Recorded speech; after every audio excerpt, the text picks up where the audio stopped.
There are so many things can defile the land. Are we together? So many of them. It's true.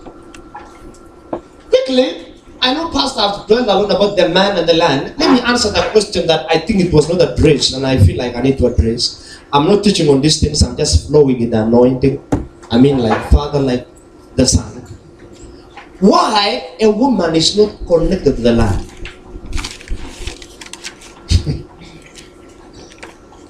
Pastor alisema kitu ya baraka sana jana. Alisema wanaume wanapigania shamba, wamama tu wanaangalia, wana spectate from the side.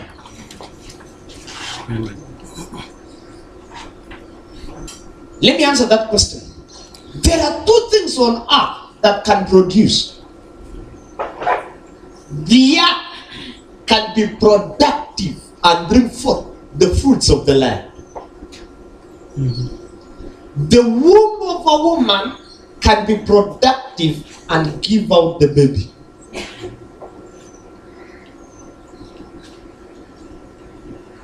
Hello? Hello. Hello? Hello? Now, the woman is not connected to the land because initially the man was given to power to control the three geospiritual. And the man was put into the middle of the three geospiritual. The man controlled the birds of the air. It's not about the bird, it's about the air. Are we together?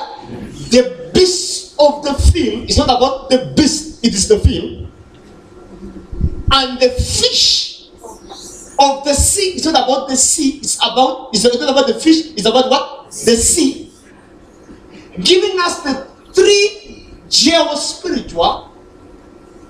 The sea is called the marine domain,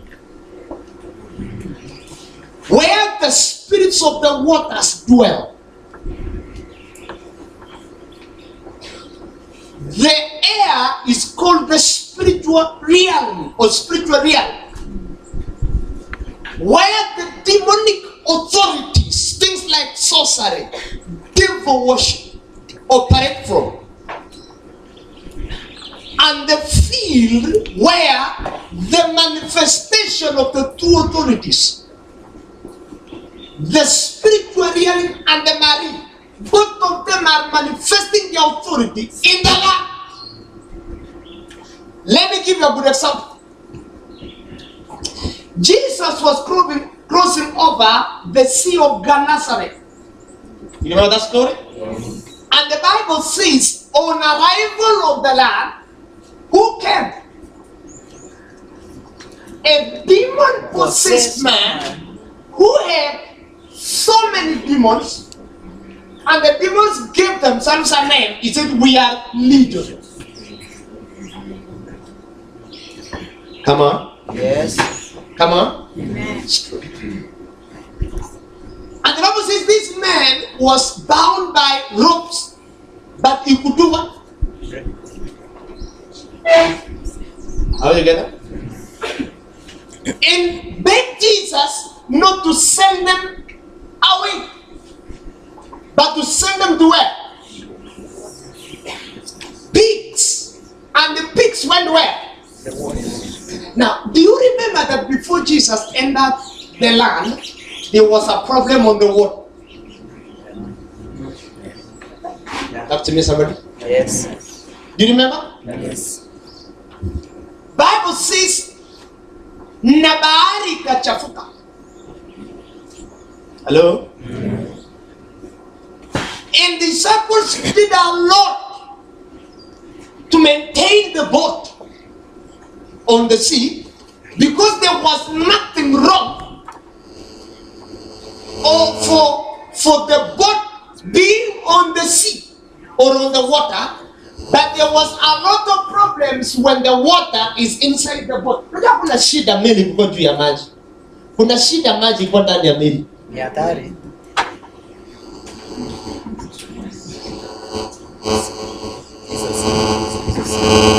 Hiyo si.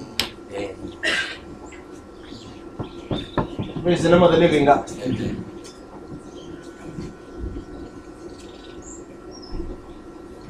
Praise the name of the living God. Amen. Let me answer you the question. When the spirits were on the land, now focus on me the revelation.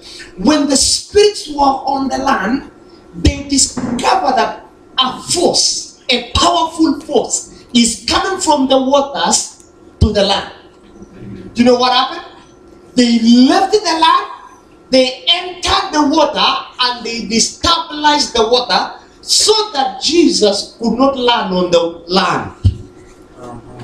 That is why bahari ilikuwa na shida. But when Jesus discovered that it's a spiritual force, he rebuked it. You don't rebuke the force of nature. Sure. Mvua ikinyesha unakemea mvua? Hata kama ni mhubiri wa ajabu. Mawimbi yakivuma unakemea mawimbi? Hata kama ni mhubiri wa ajabu. Unaweza kemea the force of gravity? So what was being rebuked? The demon. The demon or the devil behind the force of the forces of nature. I thought, Pastor, the Lord owns the nature. This is something that is very serious story. That when Adam sinned in the Garden of Eden, what he did is that he handed over the authority of everything on the earth, including the forces of the earth, and compare the devil. So the devil can use any kind of, that's why wachawi wanatumia mchanga, wanachukua tu mchanga na wanakuchawi na mchanga na upepo, na hivi ndivyo uchawi unakuingia.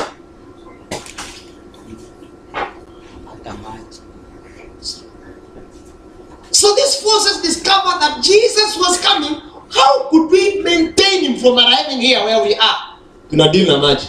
But eventually they were completely destroyed, and Jesus eventually came to the waters, to the land, and they were like, oh, amefika. Haina haja tupigane naye. This is a powerful force. Wakajileta wao wenyewe. They came themselves. Ndio wakakuja ndani kwa ndani ya huyo jamaa. Naweza akasema ni nani? Sisi ni wengi. Praise the name of the living God. Na wakagundua we cannot stay with Jesus in the same geospiritual. So uturuhusu tuingie kwa nguruwe, alafu sisi nguruwe tu drive waende kwa maji, wewe ubaki kwa inchi, sisi tukae kwa maji. They were looking for a stable place where they were not together in the same force, in the same geospiritual. Praise the name of the living God. Amen. Where were they initially? Where were they? They were in the land. When Jesus came into the land, where did they go? The waters. Hello? Are you together? So what I'm trying to say is that anything that hata ukiona mvua vile inanyesha inatoka kwa bahari inaenda kwa anga, alafu ina condense kwa anga inanyesha kwa ardhi, maji inarudi kwa wapi? It always rotates around what? The three geospiritual. And so Adam was given authority over the three geospiritual. Eve was not around. Alikuwa hajakuwa manifested, lakini alikuwa. I believe we had a class on that. Tulisema Adam and Eve were created together at the same time, but Adam manifested first, earlier than Eve. Yes. Genesis chapter 1 verses, the role of Genesis chapter 1 is all about spiritual creation. That everything existed first what? Spiritual. So that Genesis chapter 2 became what? Manifestation. So if you read chapter 2 verse 7 of Genesis, it says, and God formed. You cannot form from nothing. You always form from what is already created.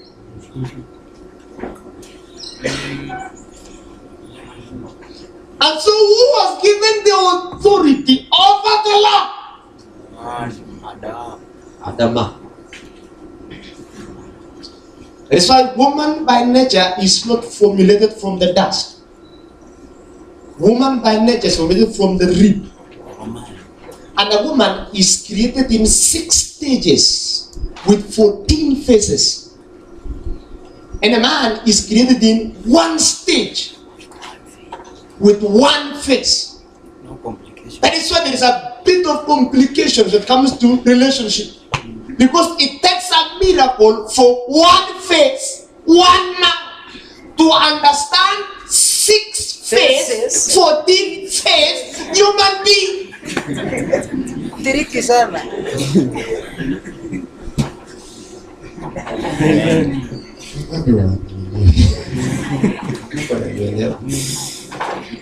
So this is the law that I want to tell you today. 2 productive authorities or jail spirits cannot produce together in the same place. Pastor, the land cannot produce and having a woman who produces, having related from the same origin. I explain again because I think this is chemistry. Let's continue. Msichana hawezi saliwa kwao akule mazao ya ardhi ya shamba yao alafu akae azalie hapo. Haiwezekani. Those are 2 geo-spiritual in the same place. Never. Inafaa msichana akule ardhi na mazao ya shamba yao aoleke mbali na shamba za kwao, ndio akienda kuproduce na produce a seed that dominates in a different geo-spiritual from her womb. Amen. So if a woman connects herself to the land, the land will consume the womb of the woman. And every child born out of her womb connected to that land will be a problem to the same land. That is why watoto ambaye your sisters and your aunties walizaa nyumbani hawareceive vizuri. Nani sumbua sana.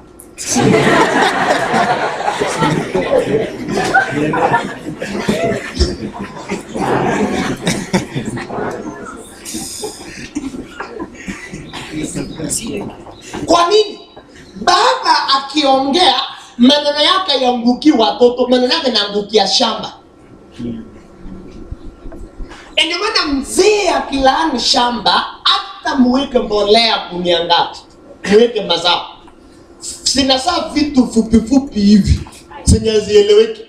Maana si kuzaa kwa si rotuba ya mchanga, ni maneno ambayo yanatawala hiyo geospirit.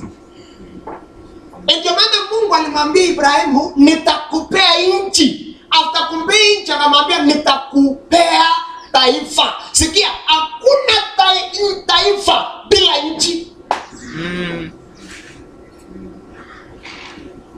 You see, this land I will give you and your descendants. Amazing. Sasa msichana ukipata mimba na hujaoleka, huyo mtoto by virtue of kukua tu hapo kwa hiyo shamba inamkataa. Ndio maana unasema hakuna issue, wacha mtoto agro. Uone vile anakataliwa. Vijana watakajiwa shamba lakini yeye na bahati nyingine ambayo si mzuri ni kwamba watoto hao wanasaliwa na wasichana wenye wajaoleka, wengi wanakuwa boys. Haitwa kwa nini?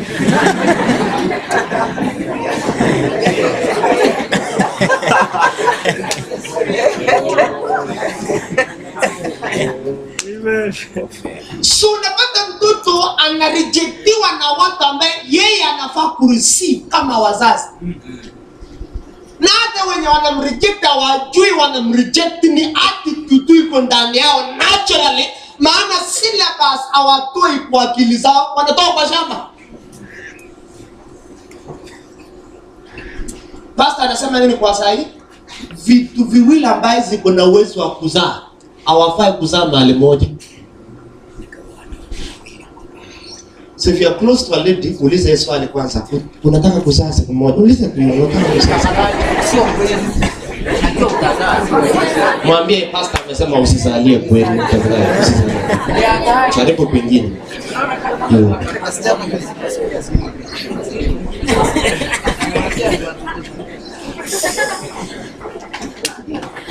So mbona wanawake hawaruhusi kutawala shamba? Maana tayari wakioleka mahali wameoleka, naturally by grace wametawala. Maana wao tayari ni sawa na shamba.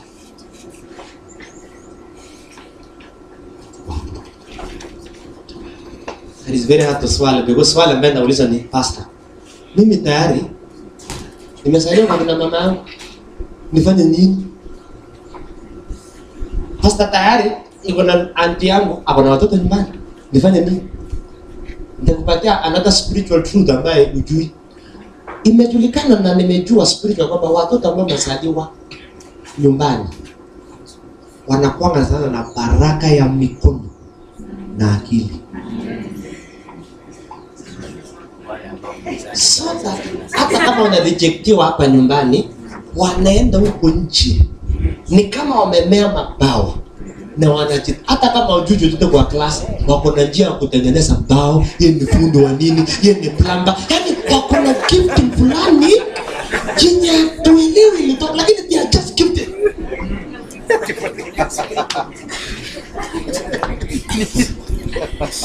Hiyo ni balance of chemical question. Ya kwamba wanadharauliwa maana shamba iwatuli, lakini wako na vipawa ambayo wanaweza toka nje ya ile shamba na wakataa na wajinunulie mashamba wao wenyewe. And that is where God balances things. So shida si mtoto mwenye amesaliwa, shida ni mwenye alizaa.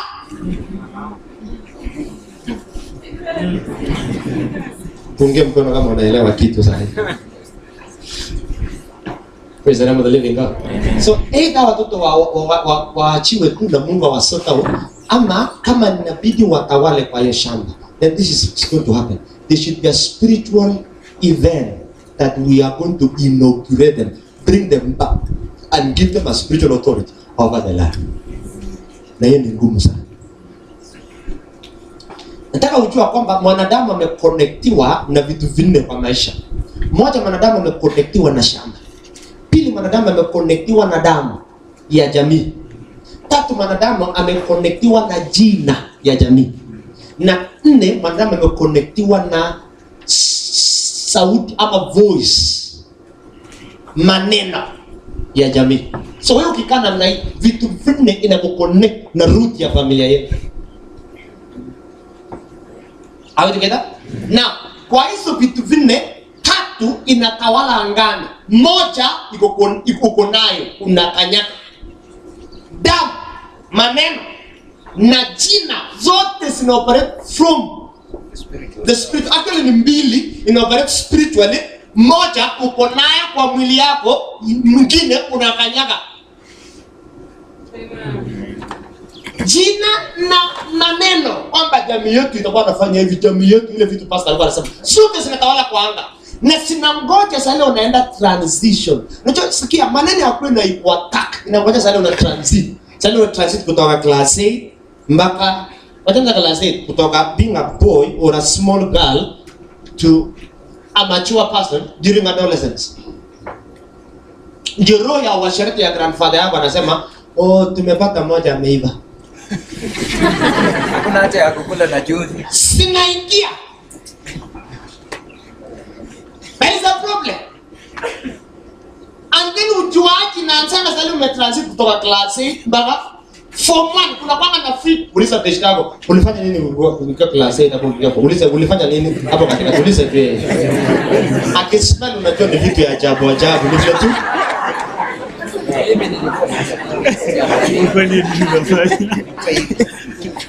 Yaani tukipewa kila mtu time afikire vitu ambaye anafanya atakamfia wewe. Sawa tu. Na mara nyingi watu wana transit when they are young people, they will wait for you in form 2.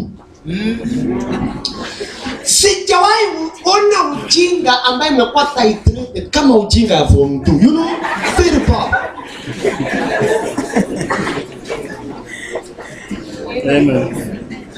Hakuna ujinga form 2, it's just adolescence. You are transiting from one state to the other, and so you have some notes to refer from the background, the origin of your father and your mother. Kuna notes unafaa kurefer. Sasa beshtago ulifanya vitu gani form 2? Nilisumbua mwalimu. Nilikuwa na kijana mwingine wa ng'ombe. You know let's go.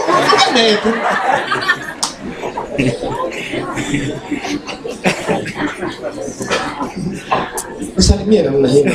Kubaya. Praise the name of the living God. The next time they will wait for you is when you are transiting from being single to married. Probably at college.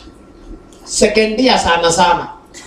First year uko na ile moto ya wazazi wa nyumbani, msichana enda soma. Enda fanya bidii. Unakumbuka mambo ya pastor? I know that you are like a arrow sent from a quiver. Blessed is the man whose quiver is full. So unaingia first year na ile moto yote, unataka tu see you peke yake, unasikia kitu kingine. Maisha yangu ina operate between library, classroom, see you. Library, classroom, see you. Wacha ufike second year.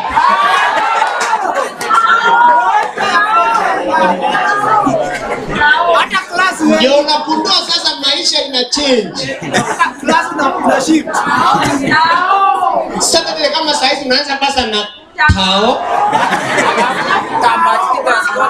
Alafu Kapsoya. si hao. Kapsoya. Keyless kwanza. Alafu hao.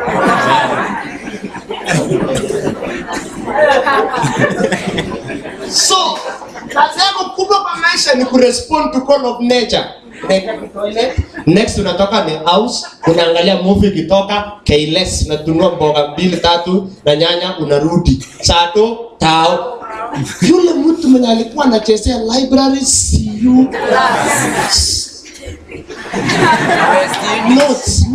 Notes. Na revise. Umeona mtu ananunua vitu zinazokaruka tao, zinakaa poa sana kufika kwa nyumba ziriguruki. Ndio unakuta alikuwa na 14,000 kwa ya help loan kwa account. Ndio sasa 14,000 nimelala nakumbuka na sitalipa rent. Na nilinunua nini hata? Nimekuwa West. Hata nikusaidie. Hiyo shida haikuanza na wewe. Uliza grandmother.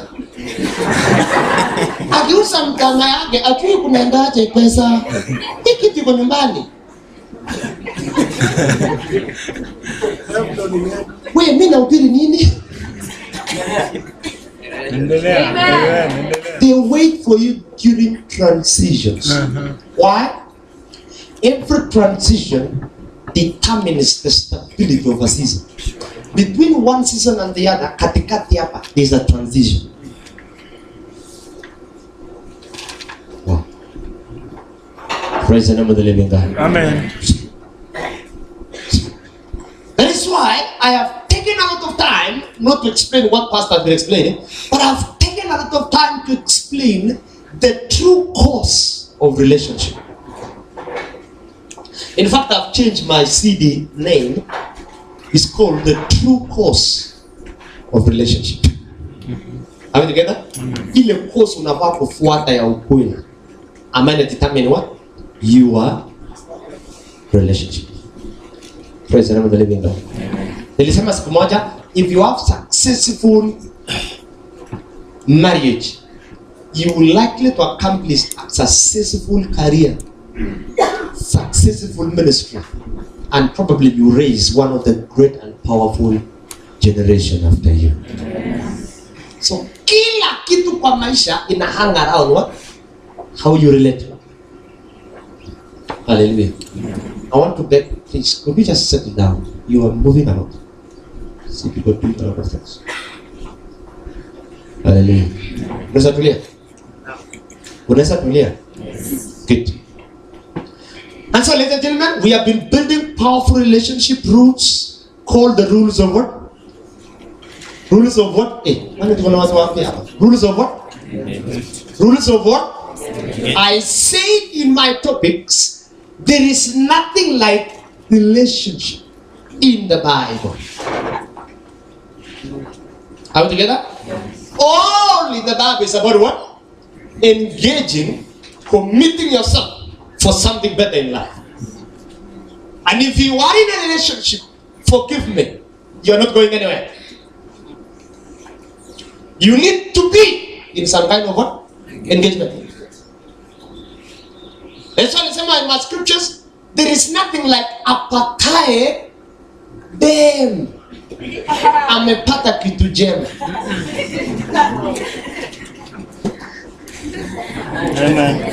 Mshikaji amepata kitu jema.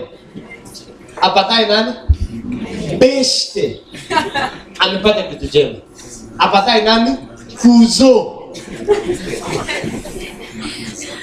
Kuna kwa na uongo zingine na danganywa tu nazo na jiona ati, oh pastor, huyu ni my cousin.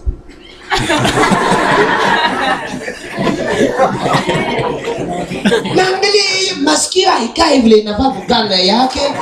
Mapua wengine mapua ni size hii. Ni kama ilitengenezwa karibu lunch time. Ndio wakachukua hiyo udongo ilikuwa imebaki akatupa hivi kama pap ikangejaa hivi. Sasa tunadanganya na. Eti pastor, huyu ni kazini yangu. Vile macho inaangaliana, hakuna kazi nabo. Ni propaganda. Kabisa. Uliza mtu mimi kuna kazi.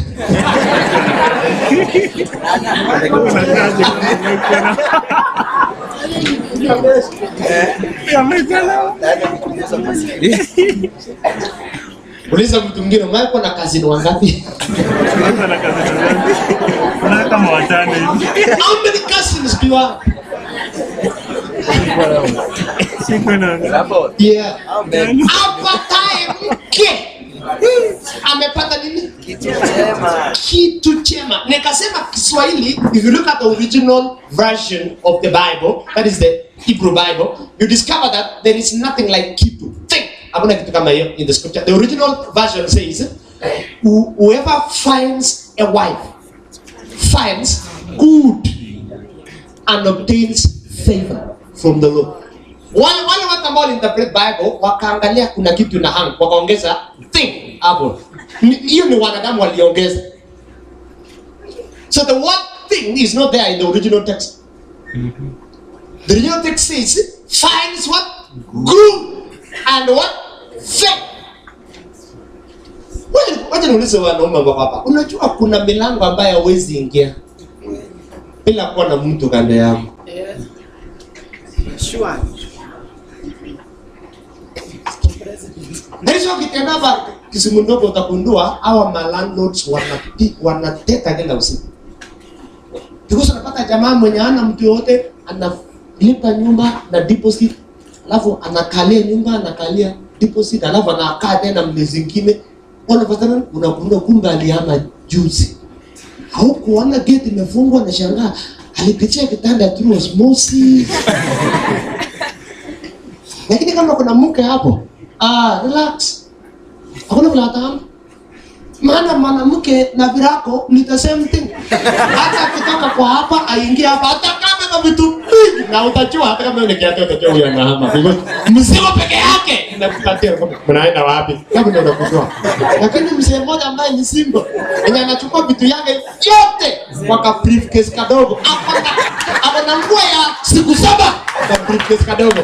Kutoka mafuta towel, kazi ya nguo, socks ya siku mzima, Colgate au briefcase kadogo utajua aje. Unafikiri kitabu moja ya library, kumbe ni kila kitu. Sasa msalimia tutakutana jioni. Na kuna anaenda wapi wewe? Mama anaenda na kila kitu hata anaenda mpaka na ile sahani yenye ilikuwa imetupwa anaweka ndani hapo. Utajua tu.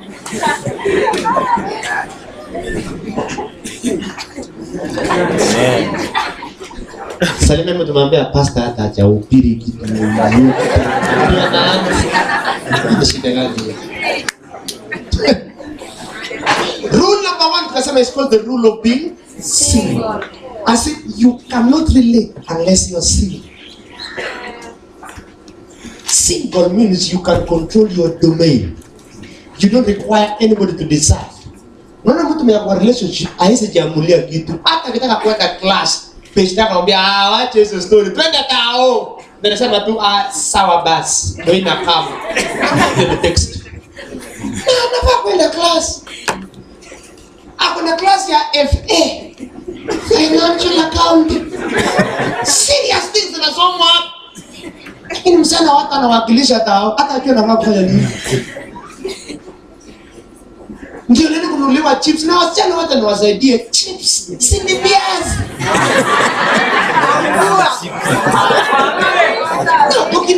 Ukisikia kuna hamu ya viazi, si uende hapo Kailes ununue gorogoro tatu. Ambua yote. Chepusha. Chifungie mlango. Chepusha. Oh, blouse. Tembeza.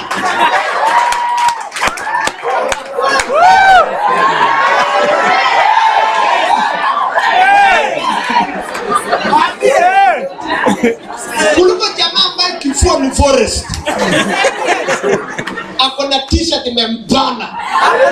Akona bling bling, hapa si bling bling ni nyororo ya mbwa. Akona base kama Jeff Benange. Hello.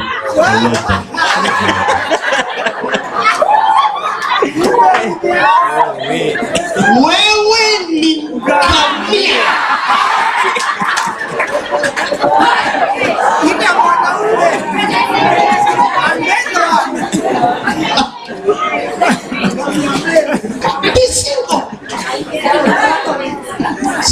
Isifika mbali kubariki sana jana. Kuna jamaa nimeongelesha yeye nakupenda leo nini na yeye akakudoa pia anampenda lakini nilimwambia ili nijue kweli unanipenda. There will be no communication for 6 months. Huyu jamaa ni abanga. He drives his vehicle. Msichana ni ECD teacher. Ana kazi anafanya kibarua. Kwao hakuna chochote. Anamwambia banga who was a serious people with serious suit and serious English. Kama jamaa wa Kisumu.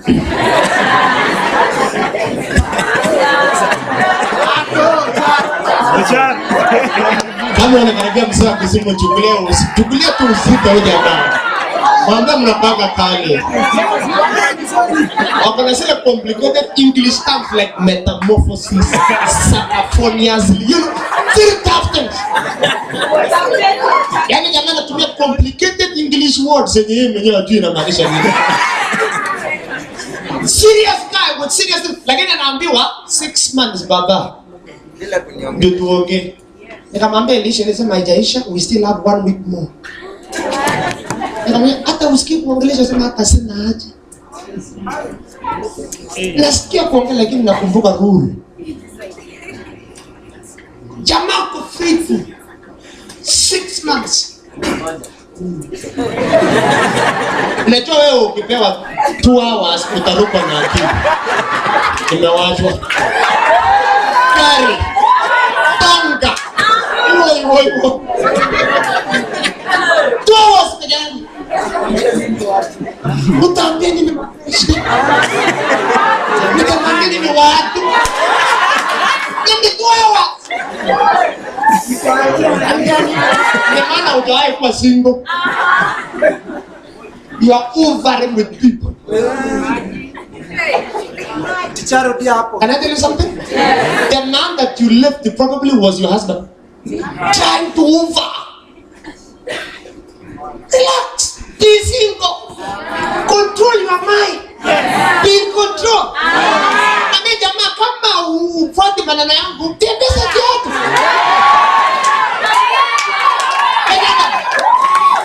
Barabara ni ya serikali. Amanda.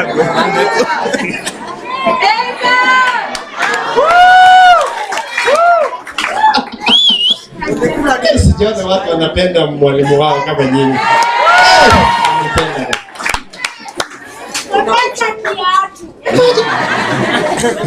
Imagine jamaa mwenye akununulia chakula, hata blanketi ajui ni shilingi ngapi. Bei ya nywele ajui hata ni. Ajui hata ni aina gani na wewe. Ajui makucha inafaa kuweka na. Ajui necklace kama ya Cynthia ni shilingi ngapi?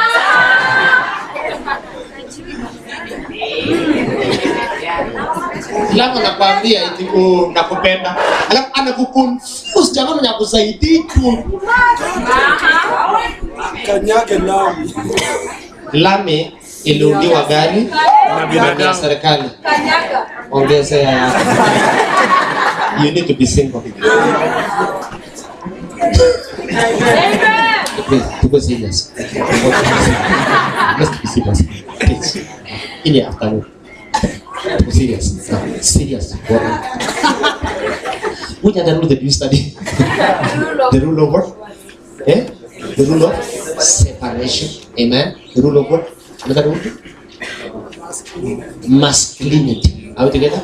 I said a man has to have his domain before he relates with a woman. Are we together? Yes. You need not to show a woman that you can care if the word care is not in the formulation of your life. Ulishinda kuchunga kuku, utawezaje mwanadamu? Hata kuna kimaua iko hapo nje, umwagilie maji. Wajana kama maua, socks yako wewe mwenyewe. Kuna shimo kubwa kuliko socks yenyewe. Hata kuna socks sasa. Unasimeka chini ya kitanda.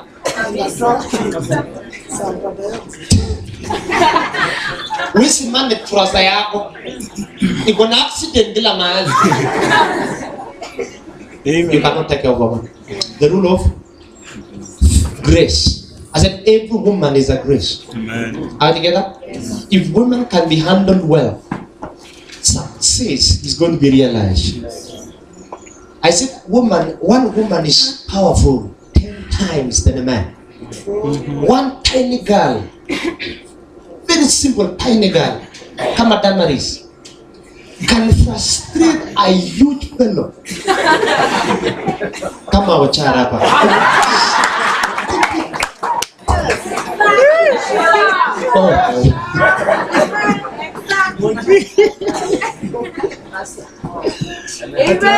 Salimiana hapo. Mimi sina sijui chochote na pesa. Are you together? A woman is like a well. The thicker you dip, the sweeter is the waters. Wamama wanafaa kuongelesha maneno matamu. Utaoshewa nguo, utapikiwa, kila kitu unataka utafanya. Maneno tu ni women are controlled by words. Any man who is physical with a woman is an homo sapien in 21st century. What is this? Are we together? Praise the name of the living God. We have gone through that. Are we together? Yes. We need to understand these laws and this principle so that you are not lost. The rule of rush to crush. I say you rush for things and then you discover you are crushed forever. Hakuna kitu mbaya uchipeane kwa mtu alafu na kundo huyo mtu kumbe hapo anakuhitaji. Amen. Praise the living God. I was preaching in Kericho and a man talked to me na nilipenda sana because I told him the truth. This guy is a teacher, primary teacher, and he took all of his salary educating a girl in the university. Kericho. Akachukua mpaka hoteli ya majani, boom.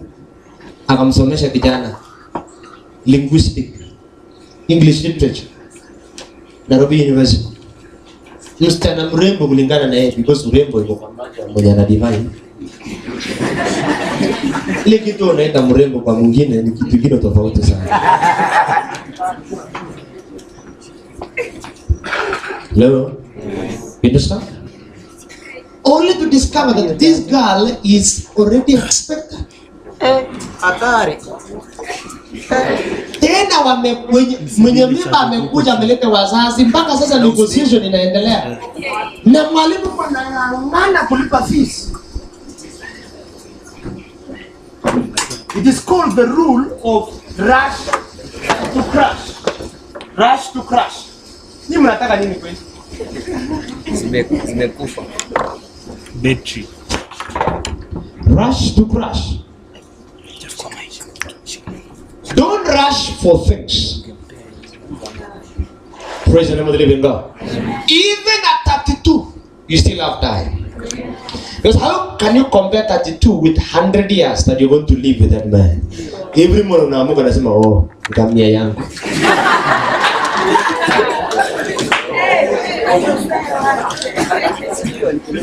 The rule of what? Balance. I said everything in relationship has to have a scale of balance. Are we together? Yes.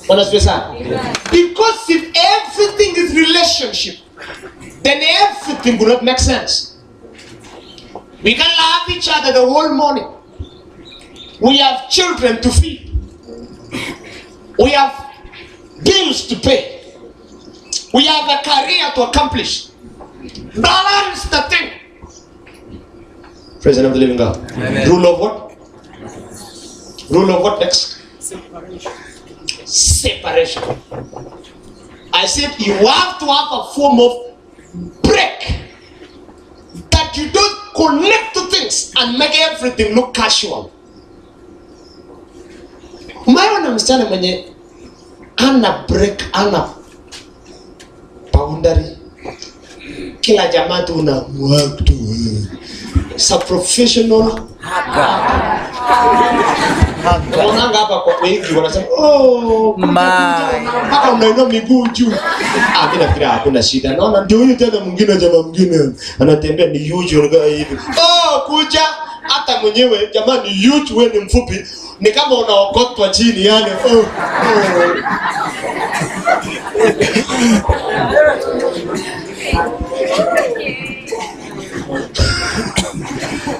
Msemo. Nataka mkitembea kwa hii corridor muonange vitu. Please can you be carrying your notebook so that you'll be taking my notes. Utakumbuka pastor anaongea reality. Because sasa una hug mtu lazima upime hata height. Sasa inatoshana ndio hallelujah. Una hug ikae mzuri. Sasa hii ingine jamani mrefu msana mfupi unaokotwa chini. Nilikuwa na juice ya mwingine pale student center tulikuwa tunatembea na some people ilibidi jamaa approach kwanza hivi ndio sasa kama unaumisha mtu na magoti because huko chini kutakuwa na accident. Wait, tuko serious. Serious. Lastly, I've been teaching this time on the two concepts, the rule over holiness. I said everything has to be balanced by what? Holiness. I said number one, holiness, the supreme character principle. He said, be ye holy, for I am holy. That's the principle. So everything has to balance with the rule of holiness. I give you how to greet one another in the Lord. Yes. It's called what? 1 kilometer greeting. Praise the Lord, brother. Hallelujah. Yeah. So that we go to heaven.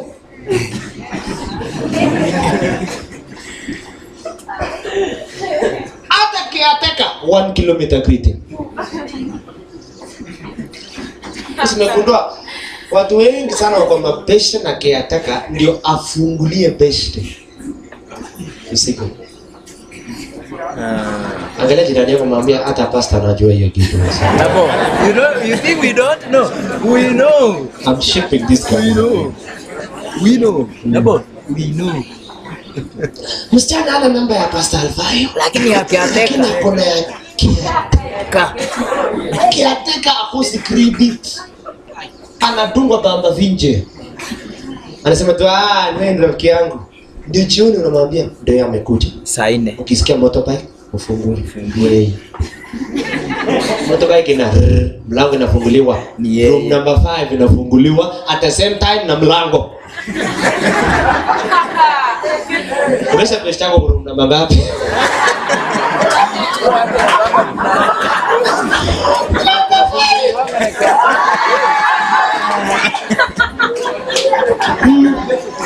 Room number 11 inafunguliwa.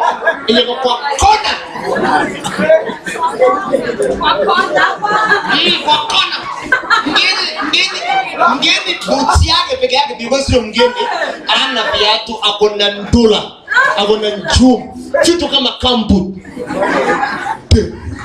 inamusha kila mtu. Room ya nani imefunguliwa? Ni ya Shiko. Shiko ujue Shiko sana. Sikia kisa. Alafu Sunday ndio unafungulia nyimbo ya Bahati Bukuku. Oh, you are born again. Sikia, Jehanamu inakungoja. You are a member. In fact, uko na jina huko. Hata kama uko na sisi hapa. Free ticket. You are going to hell because you don't understand the rule of holiness, the supreme character.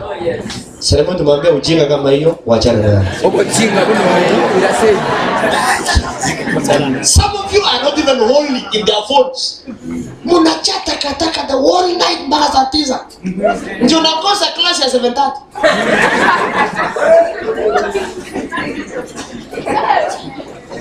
Nini bana watu wanisalimia? Kwani mkono wangu na kutengeneza simu?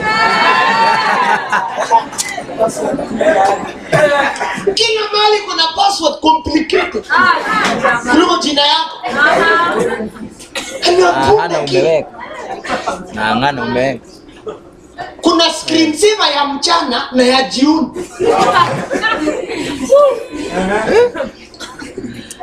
Sasa hii gymnastics yote unafanya kwa maisha, unafikiri unafanyia nani?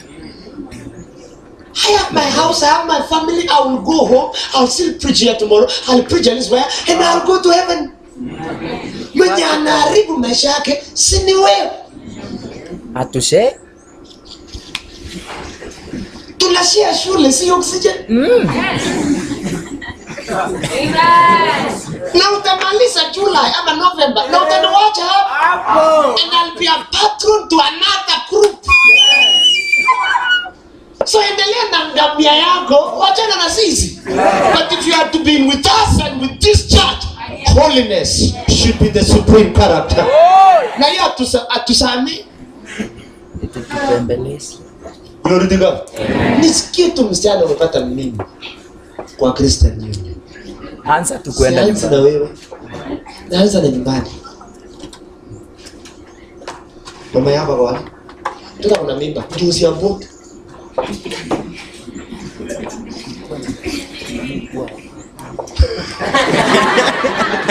Testa. Pastor alisema nini? Mimi niko kwa maji, nyinyi mko napita. So haina haja nipitishe watu wagonjwa. Ili tukutibu ndani ya ukifunga mbele nje ya hadi wewe ni mzima. Sema mtu mwambie hakuna kupitisha wagonjwa.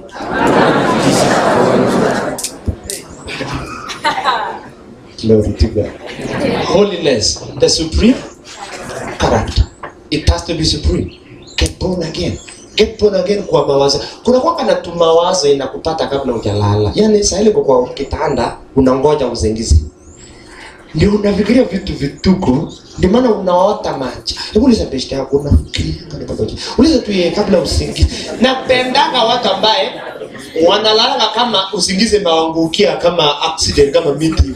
Unaongea na yeye alafu anasema tu amelala. Hawa watu ni wazuri, haki na wapenda. Hawana tanga kufikiria ujinga, hawana tanga kufikiria vile ule jamaa alikuwa amevalia mchana, au vile ule msichana alikuwa amevaa miniskirt yake, au vile deskmate yake alikuwa amekaa karibu naye alikuwa amemgusa. Afikiria analala tu bam, alafu anaamuka hapa. Lakini kuna ngamia wengine wanafikiria, mpaka wanaamuka wanakunywa maji wanarudi na kulala. Wanafikiria mpaka anatoa simu yake anatafuta mahali picha ilipigwa ya class, unazoom hiyo picha ndio upate hiyo sura ya msichana, unaangalia vitu zingine zina oppose force of gravity. Kasi ni shida. Selemingo tumwambia okoka tena. Please okoka. Please okoka.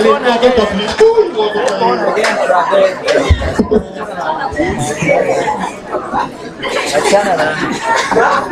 Ujapiga wakati tunacheka naye hapa, inasumbua mtu.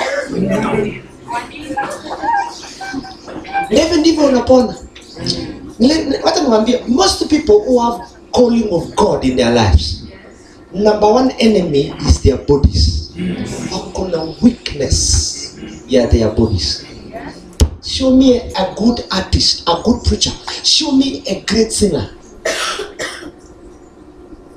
I will show you a woman or a man who has highest level of temptation from this domain. Element of holiness is a problem. It's true. It's true. It is true. That is why I said, when I entered Paul, I said, God, give me a grace of a father.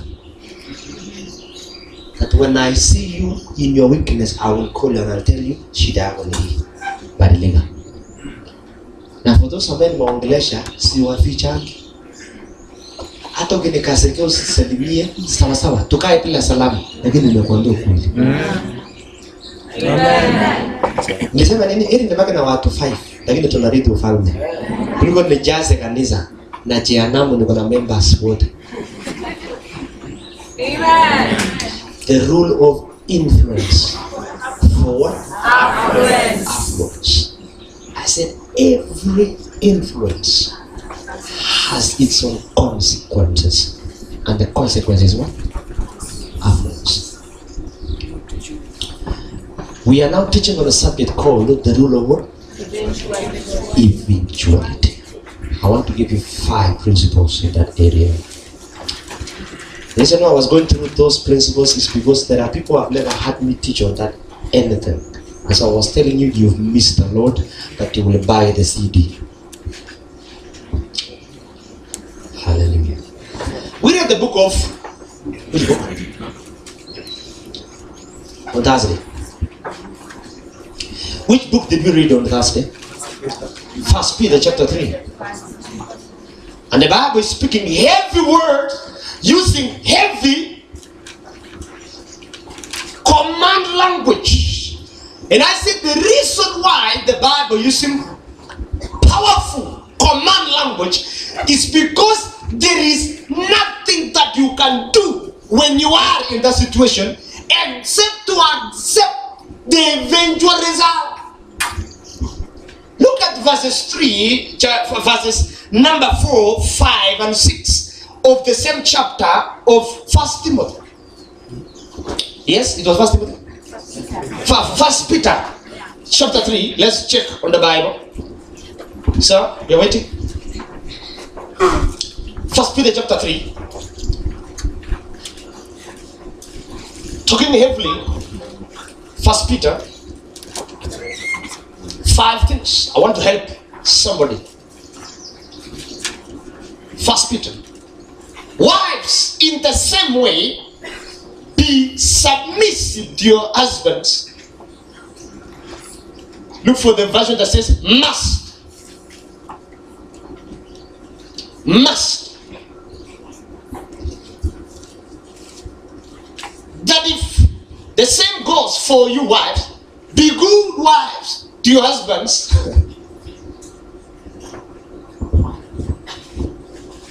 Which version is that? In the same way, you wives must, underline that, accept the authority of your husbands. Then even if someone refuses to obey the good news, your godly lives will speak to them. Look at the Bible. It is not you speaking. It is your life telling people. Will speak to them without any words. Then they will be won over, not to you, but to the good news. Praise the name of the living God. Continue, sir. By observing your pure and reverent lives, the rule of holiness. Pure and reverent. Tunaongelesha wives and wives to be. Verse number ngapi of the husbands? Verse number ngapi of the husbands? 7. Let's go to 7. In the same way. Verse number 7. NLT.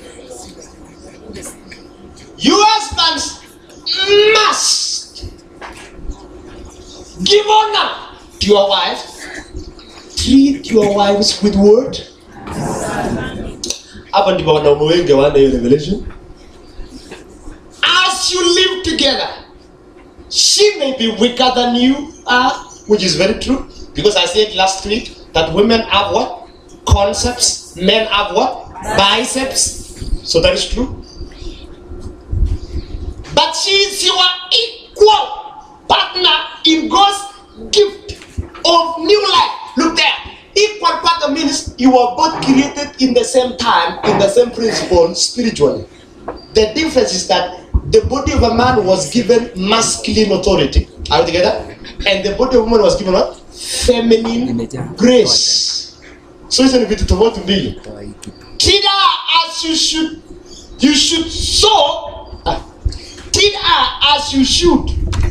Sow your prayer. Will not be hindered. Wacha niwaambie wandugu ambao hapa. Mama akiomba hata kama uko na project ya county itakafanya.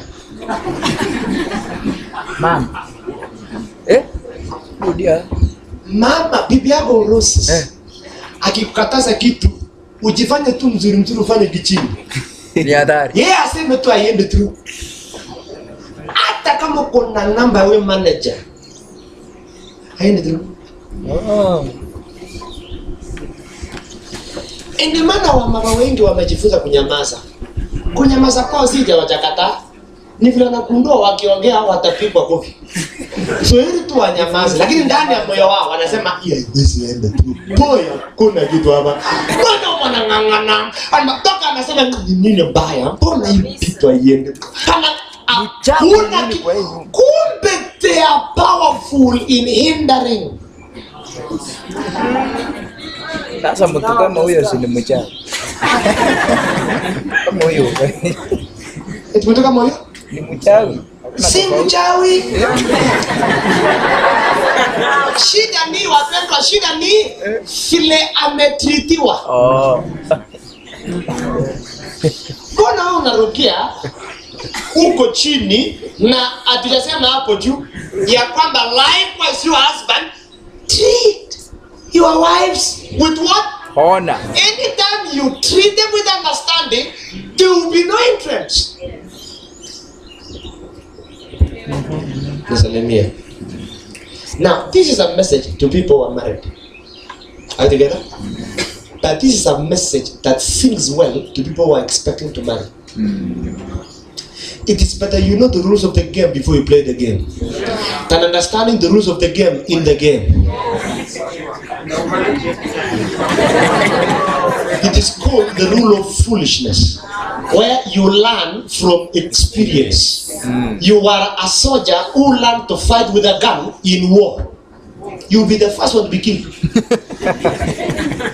You have to train with a gun until you perfect its use before you go for. And so my work is to teach you the rules before you get into the game. Ingawaje, some of you are inside the game anyway. We are forgiving you.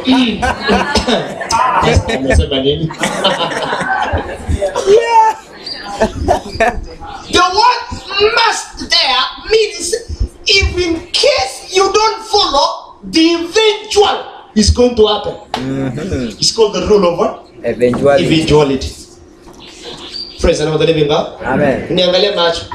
Wewe unafikiria ukilala na mtu eventually ni na mbona unajua wasichana wanaogopa mimba kuliko ukimwi.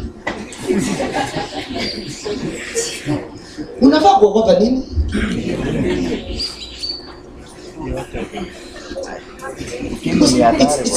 It's about the image instead of you. Imagine. I think I would have taken care of me individually other than the image. And the simple thing is that can you have a mind that goes beyond the event and look for the result, the eventual, so that you can decide from the result towards the event and then towards you. Amen. Ndio maana watu wananiambia pastor, hata sijui nilifikaje huko. Kile tu nakumbuka kwamba he was a nice guy.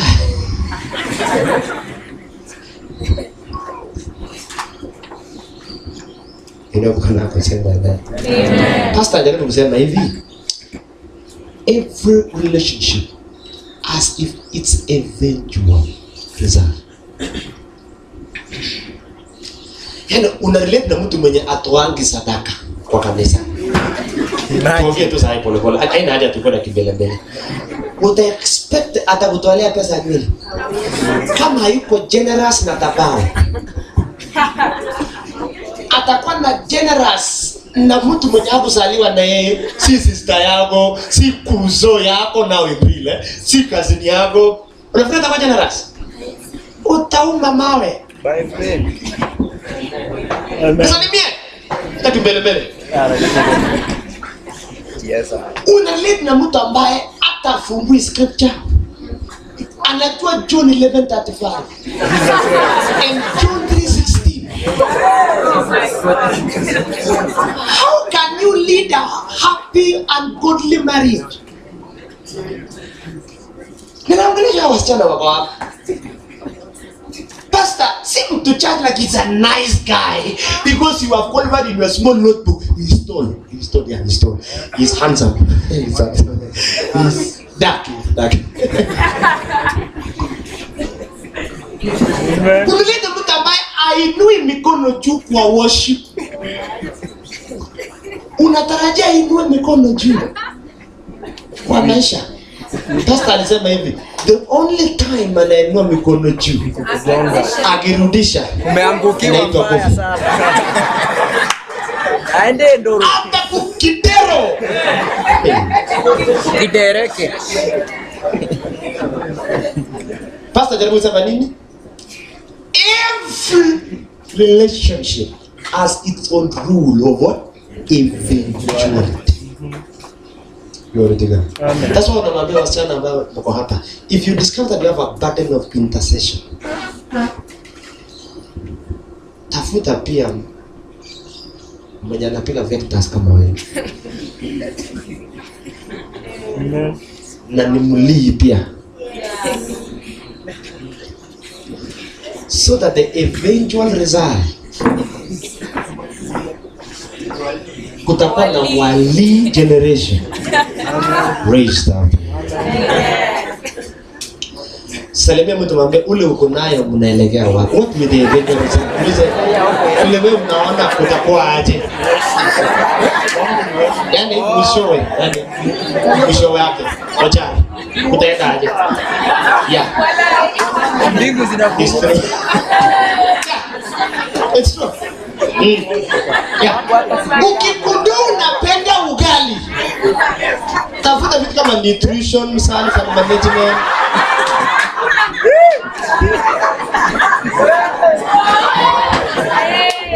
So that you can have what the eventual. Amen. Do you remember the 5 rules I taught you about people that you should not marry? Yes. 5 kinds of people that you should never marry in life. I said number 1. Never marry a lazy and stupid guy. Yes. Never marry a mama's boy. Jana mama.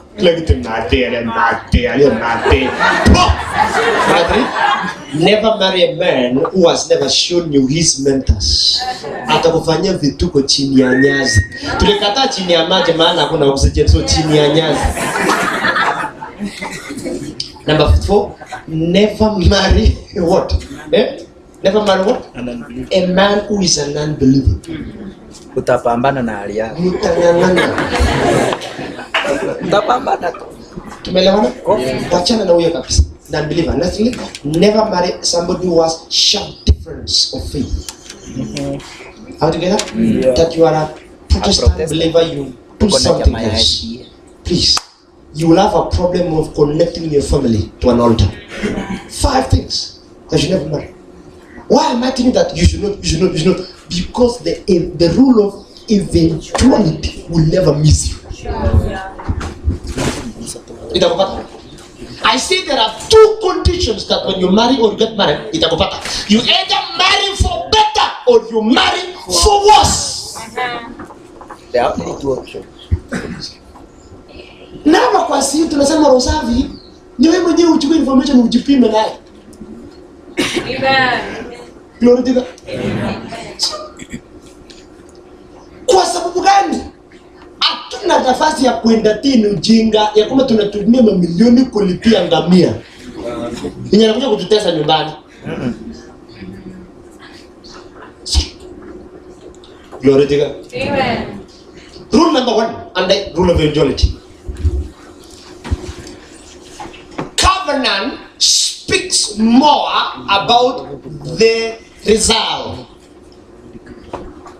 than the beginning. Covenant speaks more about what will happen than its beginning.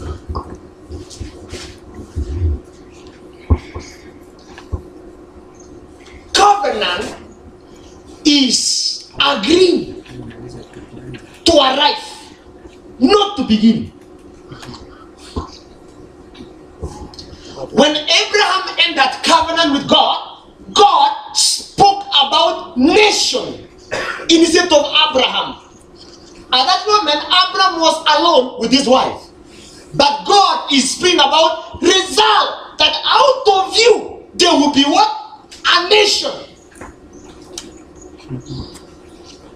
So covenant is all about the end, not the beginning. That is why every relationship or every engagement has to begin with a commitment of a covenant. Then the commitment of love.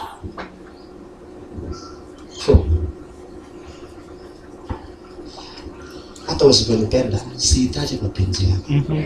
Niko nayo umenitosha. Eti nakupenda babe. Vibes yako inanislay. By the way, character zetu zina rhyme. Babe, forever we shall be together. Msichana ndio unatafuta kitu na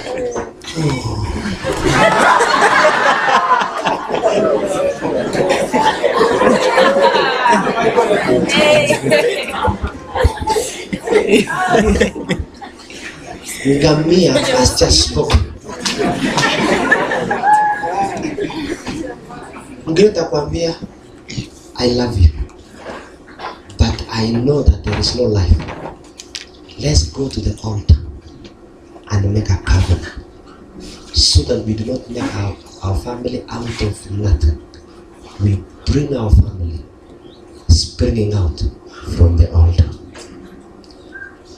Ukiona mtu anaongea hivi, usimkalishe, kimbia na yeye. Sema yes immediately. Lakini akikwambia sahi hapo nje,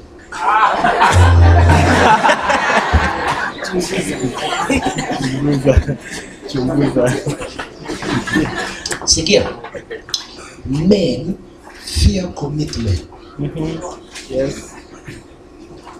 They want love. Women accept and go for the commitment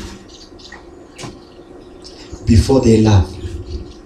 It's only a grace girl who doesn't have a father who will accept the commitment inside love without a covenant. Huyo mtoto kama huyu hawezi epa the rule of what? You will be heartbroken. Utawachwa kwa mataa. Na hakuna kitu mbaya kwa relationship kama hii methali inaitwa akufukuzaye. Yaani mtu fulani anakufanyia, unaona tu I am rejected in this sense. Halafu wewe mwenyewe hata ujielewi kwamba you are so precious, unajisukumia mtu. Unang'ang'ana. Unasukuma rugudumu na ni attractor. Una books, unakaa sit, unaleta sit nyingine unaweka hapo. Mtu atakwambia wacha kuna mwenye anakuja. Alafu mwenye unamngoja yeye kumbe tayari amekaa huko nyuma na beshte yake mwingine. Imagine. Intimidation of highest order. Yes, of course. So, covenant speaks louder, more of the end than what? Abraham, I'll give you what? A nation. Who is Abraham? One man. What is a nation? Many generations. to come. Covenant was for the generation, not for the Abraham. Can I ask you a question? Do you have a covenant? If the answer is yes, then you qualify to clear. If you don't have a covenant, please car. Tulia. Principle number 2. Principle number 2. Foundation lead voices the end. Voices, it gives a voice the end more than the process. Any foundation you lay, wapendwa, it will be much appreciated at the end more than how you are going to process towards the end. So wapendwa, msingi ni muhimu sana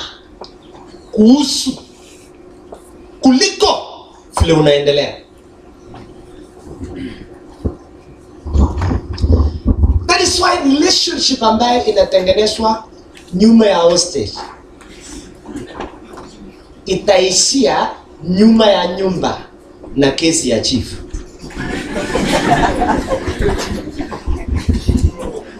Tusalimiane. Relationship ambayo inatengenezwa kwa matatu Inaishia kwa boda boda. Inaishianga kwa boda boda. Umeniwaje? Sawa, umeniwaje? Kuja mtu wa boda, nimeenda.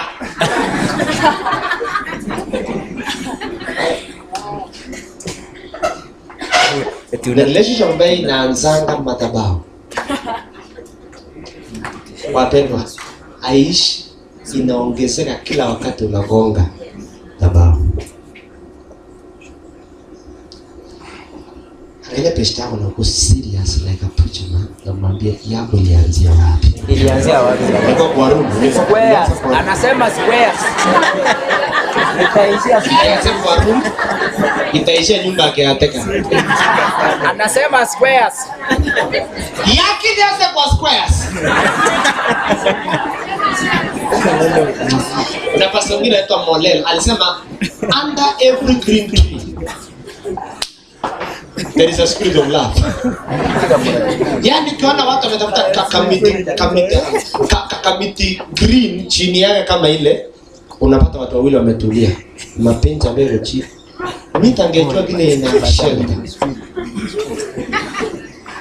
Altar is critical. Principle number 3. Give me 2 minutes. Principle number 3. The voice of a father is clarified at the end.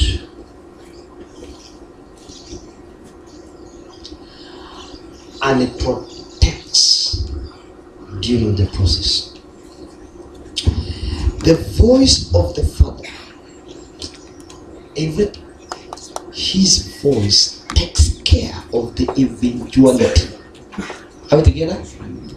But even during the process, it preserves and protects. You can. Good. I see.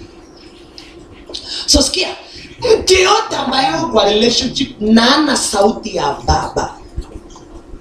I wish I would have had time to teach about the spirit of a father and the grace of fatherhood. Focus on me. Mtu yote ambaye ana baba, nilisema siku moja kwa mkutano that I am a patron to the entire CU, but I'm a father to few. Why? I don't know your story, girl. Boy, I don't know. Are we together? My spirit is not connected to you. I want you to come, we talk, so that I can feel your spirit and see if I can father you. But me pastoring you and being a patron, it is possible that I can be a pastor to all of you, but I'm a father to few.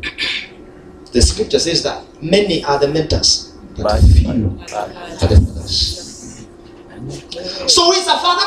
A father is a man whom you have come to him and unclothe yourself. Mpaka unabaki hauna kitu yote, umesema aibu yako yote. Then the father will go to his room and produces his own nice, powerful and precious cloth of glory and respect. Alafu anakuja kufunika uchi wako. So that ukitembea huko nje watu wanakuuliza hii nguo ulitoa wapi? Unasema ni daddy. So ukiona huko hakuna mtu anajua weakness yako. Watu wanaona utukufu na cover ya baba. Are we together? Aibu uliwacha wapi? Kwa baba. That one person knows your shame.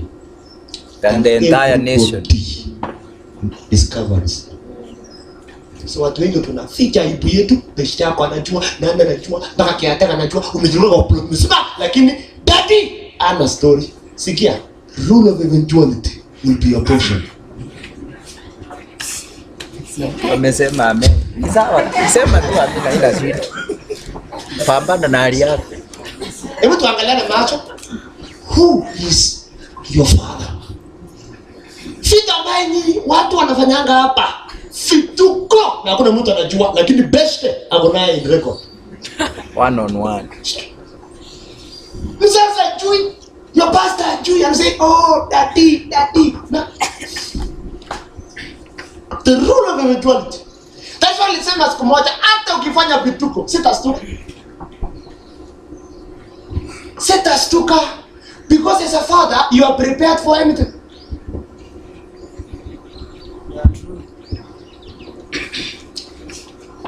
Are we together? But if you sit and you come and say, Daddy, I need your grace, I need your help, I will raise my eyebrows because I know I have received a new destiny to keep and to preserve. So baada akikuongelesha, mara nyingi maneno yake si sahi, inaruka to where? Eventuality. So that as you transit on the process, you don't lose the mark and become a victim of the eventuality.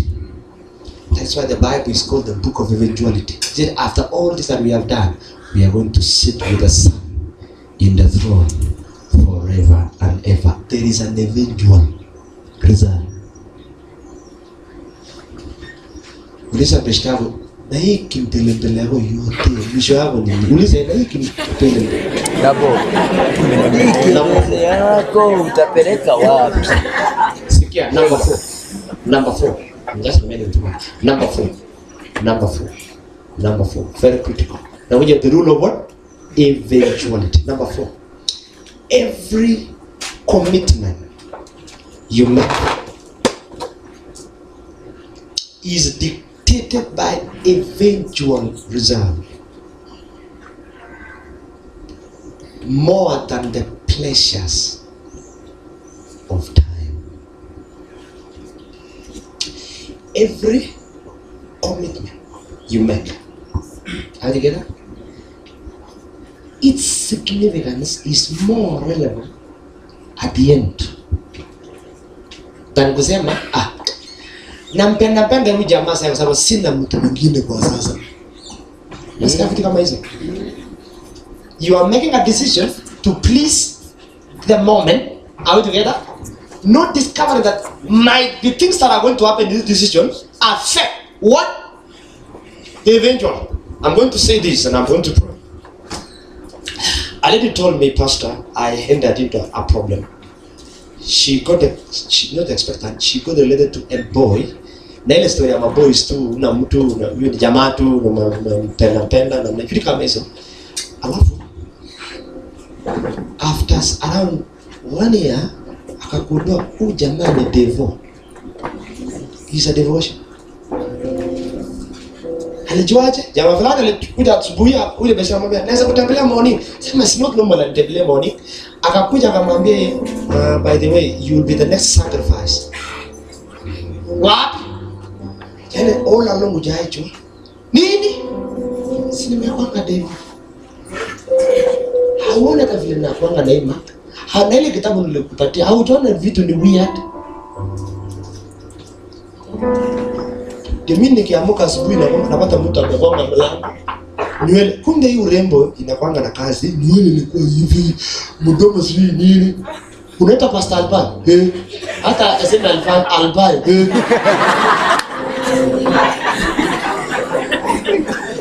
Naomba usaidia. Pastor, nisaidie, Pastor. Nini? Si ni huyu jamaa. Jamaa mgani? Si ni huyu jamaa. Skanda. Janga explain video yote, alafu akaniuliza swali, hata kuniexplain. Akaniambia, "Nitakuwa sadaka." Yaani hata hiyo video yote akasema sasa hivi, "Nitakuwa sadaka Pastor." Nikamwambia, utakuwa. Akatupa akaweka mkono kwa kichwa.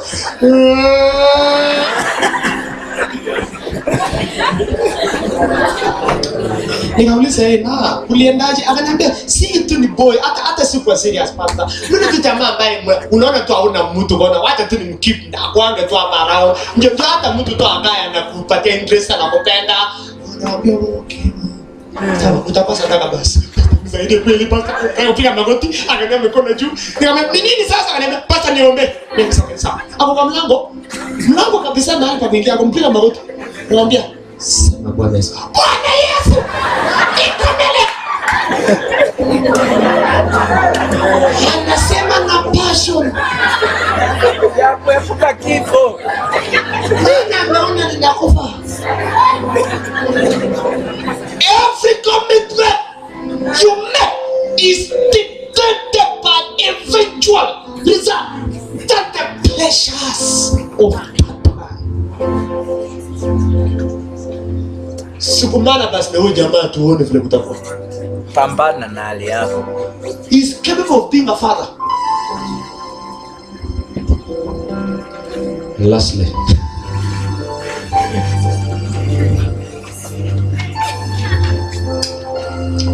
your vision